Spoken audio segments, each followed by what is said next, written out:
Well, the skies may have become safer today after the Federal Aviation Administration unveiled a new rule for flight attendants. Chris Wynn joins us live from Washington, D.C. with the changes that you need to know about. Chris.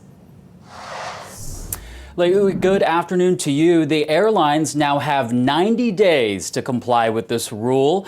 It is one that has been decades in the making and is meant to keep flight attendants and passengers safe. For years, frustrated flight attendants have been pushing for change.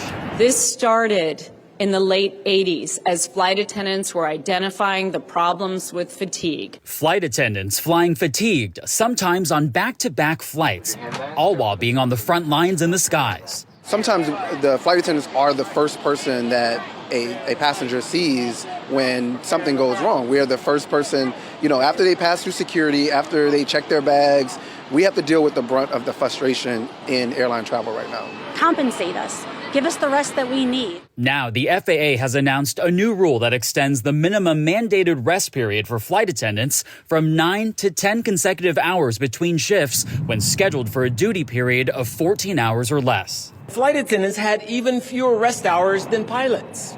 I worked alongside them, travel with them, and I can tell you firsthand that well-rested crew members are important to safety. Despite the big win, airline activists say their fight is far from over. We continue to make this one standard of safety and continue to press forward to ensure that this minimum rest is also applied for cargo pilots. A variation of this new rule was first proposed back in 1994. Congress didn't give the green light until 2018, but it was then halted by the Trump administration. So this has been a very long fight. In Washington this afternoon, I'm Chris Wynn, KITV4 Island News. Back to you.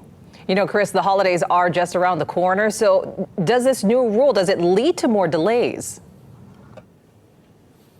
That's a really great question. And for right now, it's really hard to say because the airlines, many of the big airlines had implemented this rule already in recent years. And so at the very least, this creates a minimum standard across the board. As you know, Lei, the industry is dealing with major staffing shortages. So they're certainly going to need to ramp up hiring to fill the gaps in the schedules. Lei? Certainly hurting right now. Chris Wynn live for us from Washington, D.C. Chris, thank you so much.